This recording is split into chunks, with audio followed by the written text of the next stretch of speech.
Joining us right now on this issue and others, the Attorney General of the Republic of Texas, Ken Paxton, who joins us. And I have to say, you match your background a little bit. It's all very complimentary. It's good to see you, sir. I tried to make it for you, Dana. Well, we appreciate that effort. We appreciate that effort indeed.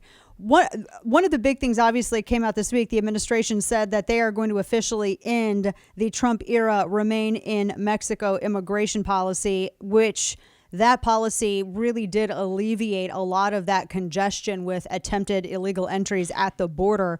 Talk to us about now what can Texans and really everybody else, because it's not just a Texas border issue now at this point, it's an everybody issue, because clearly we've seen that it doesn't just stay at the border in Texas, and it doesn't just stay in Texas. What's next? How does this end? What's the consequence of this? So it's pretty sad. The Obama administration did the same thing. It didn't work. The Trump administration was trying to address the problem. And this is one of the policies they came up with, to stay in Mexico.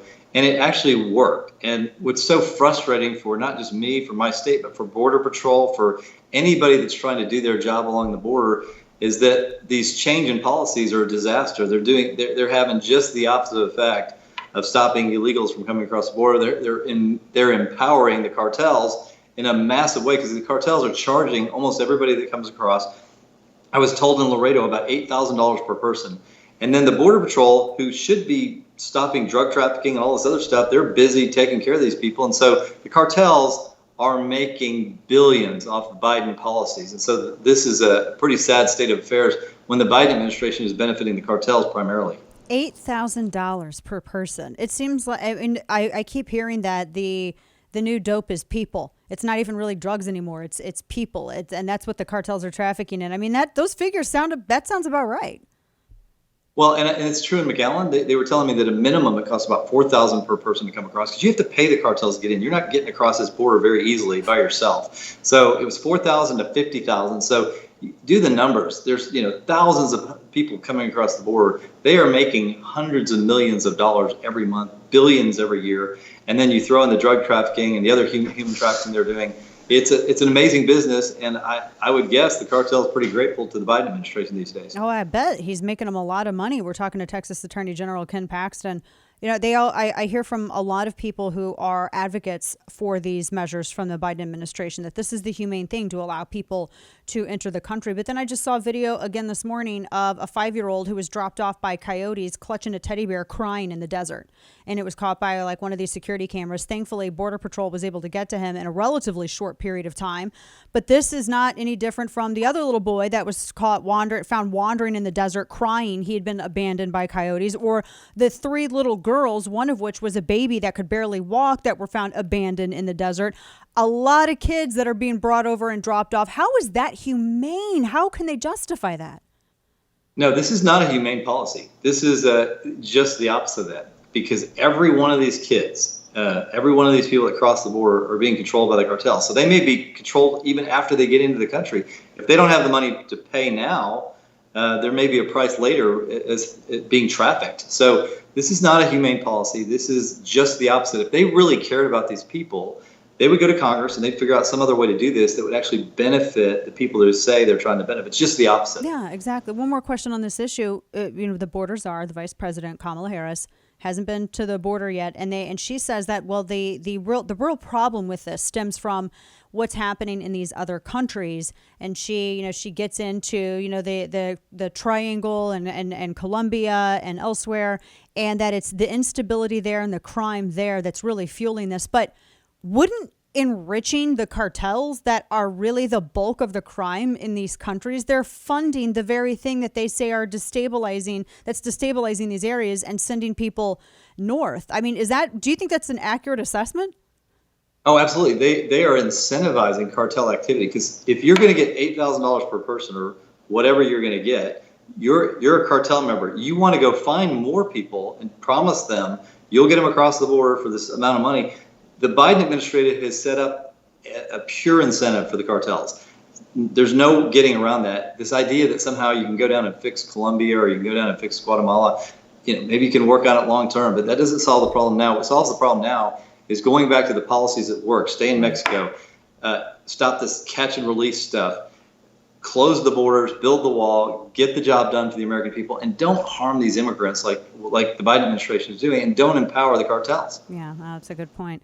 Talking with Texas Attorney General Dan Patrick. So what's happening in, let me just ask you a question about the Texas legislature, because are we going to get a special session for, and why do we even need a special session in the first place? Shouldn't all the, I realize this is a big, there were some very conservative pieces of legislation that were passed, but Democrats kind of followed this like Wendy Davis blueprint and decided to just walk out, although none of this really even had to happen. What happened here, and what can people expect? Are we going to get some of these other measures passed? Well, I hope so. It's certainly, the Democrats have used this strategy when I was in the House many years ago to stop redistricting, and I guess their idea is we won't show up and we'll stop it that way. That's not the appropriate way to do it. They're supposed to represent their people. They're supposed to come in and have the debate, and then whoever has the votes wins.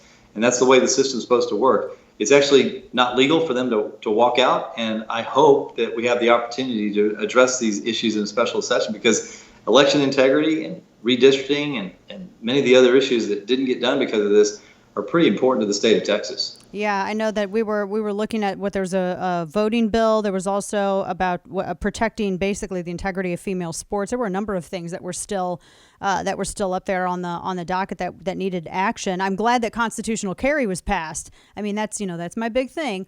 I really appreciate that, but I wanted to see some of this other stuff also be passed. Do you think that this is more Democrats and illegal maneuvers to try to cut this stuff off, or and just to be very frank, does some of this come at the feet of Republicans who outnumber them in the legislature and maybe some of the other leadership elsewhere? Yeah, I mean, certainly maybe there should have been a different strategy, but I think primarily this is a national issue that the Biden administration is coaching some of the Democrats in Texas to use. And of course, you saw Biden's comments, you mentioned them already, that he's criticizing the Texas legislature. So they're working hand in hand to defeat any type of rational election integrity, because they don't want election integrity. They want the ability to commit as much fraud as possible. They've demonstrated that in the past. They claim like you're an idiot for claiming that there's voter fraud. And what I can tell you as a matter of fact, we prosecute it. There is voter fraud, and the highest incidence is in mail-in ballots. So that's why they gravitate towards mail-in ballots, because they know that that's an effective way, because you don't have to show photo ID. No matter what the law is related to mail-in ballots, it's hard to prevent fraud no matter what you do. So they love it. And it's hard to get it cleaned up. Now, I mean, while we're talking to the Attorney General of Texas, I have someone who's illegally registered to vote at my home address. They voted illegally in the last election at my home address. I got the mail-in ballot. I got all kinds of stuff for this person. And I'm trying to get them removed. So for anybody who says that there's not fraud and there's not illegal registration, that's a lie, because I'm living it. There's like a magical person that lives here and votes. It's a lie, and you're a bad person for even bringing it up. I mean, you're just either crazy or there's something wrong with you. How can you even talk about this today? It's a legitimate issue that they are trying to almost eliminate our ability to even discuss it. And then, of course, they're trying to pass a federal law that basically allows criminal activity and voting to happen everywhere. Yeah. No, I completely agree with that. Before I let you go, we're talking to Texas Attorney General Ken Paxton. I got to ask you about a piece of gossip. So I'm just asking about this. I was reading this Newsweek piece. He's like, great, what is this?